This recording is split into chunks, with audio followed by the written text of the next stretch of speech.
उधर देखिए, कोरोना संक्रमण की मौजूदा रफ्तार को लेकर कुछ लोग ये कह रहे हैं कि इसमें अस्पतालों में भर्ती होने की स्थिति नहीं आएगी।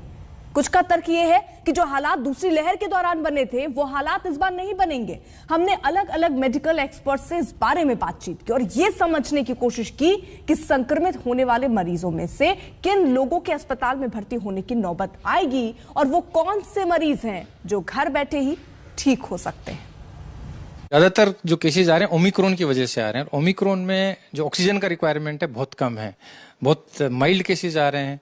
हमने डेल्टा में देखा कि सारे पेशेंट्स को आईसीयू की आवश्यकता थी, सारे पेशेंट्स के ऑक्सीजन लेवल ड्रॉप्स हो रहे थे। इसमें ओमिक्रॉन में ज्यादातर पेशेंट स्टेबल हैं, परंतु हमें विशेष ध्यान रखना पड़ेगा, जैसे कि मैंने बताया कि वो ग्रुप जिसमें कि ज्यादा कॉम्प्लिकेशन हो सकते हैं, जैसे कि एल्डरली और कैंसर के पेशेंट। पर जो रिकवरी का रेट है ओमिक्रॉन में वो भी तेज है, बड़ा फास्ट रिकवरी हो रही है। बड़ी तेजी से वायरस आता है, फैलता है, स्प्रेड होता है, इन्फेक्शन तेज है, 3 गुना ज्यादा है डेल्टा से, पर एक साथ ही साथ कॉम्प्लिकेशंस कम है और रिकवरी फास्ट है।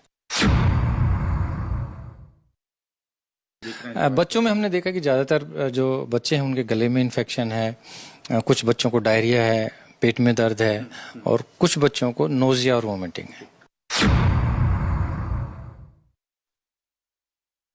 ओमिक्रॉन जो जिसको वेरिएंट ऑफ कंसर्न बोला गया है, ये इसलिए है क्योंकि इसकी इन्फेक्टिविटी, इसकी ट्रांसमिसिबिलिटी बहुत ही हाई है, लेकिन पेशेंट सीरियस बिल्कुल भी नहीं है। मेरे पास भी आज ओमिक्रॉन के बॉम्बे हॉस्पिटल में बहुत सारे पेशेंट भर्ती है। 16 पेशेंट ओमिक्रॉन पॉजिटिव है, उसमें से 14 पेशेंट मैंने डिस्चार्ज कर दिए। सिर्फ 2 पेशेंट और बचे हुए हैं जो ओमिक्रॉन पॉजिटिव है, लेकिन एक भी पेशेंट को कोई भी सीवियर तो बहुत दूर की बात है, माइल्ड टू मॉडरेट सिम्टम भी नहीं है। नॉट इवन हम उसको न तो मेडिसिन दे रहे हैं, न ऑक्सीजन देने की जरूरत पड़ रही है, न आईसीयू की जरूरत पड़ रही है, तो पेशेंट सारे स्टेबल है। तो केसेस ज्यादा है लेकिन सीवियरिटी बिल्कुल नहीं है, आराम से घर पे बैठ के ठीक हो रहे हैं। लेकिन जो फॉरेन ट्रेवलर है उनको हम लोग आइसोलेशन के लिए हॉस्पिटल या क्वारंटाइन सेंटर में एडमिट कर रहे हैं।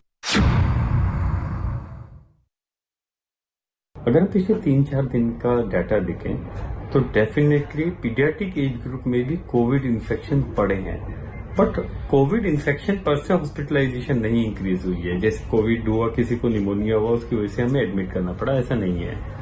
मैक्सिमम पेशेंट्स को कोई और डिजीज थी, जैसे फेब्राइल सीजर था या कोई और बीमारी थी, जॉन्डिस थी इसको, उसकी वजह से उसको हमें एडमिट करना पड़ा और उसके अंदर कोविड पॉजिटिव आया। तो जरूरी नहीं है कि ये जॉन्डिस या फेब्राइल सीजर जो दौरा पड़ा हुआ है वो कोविड की वजह से पड़ा है।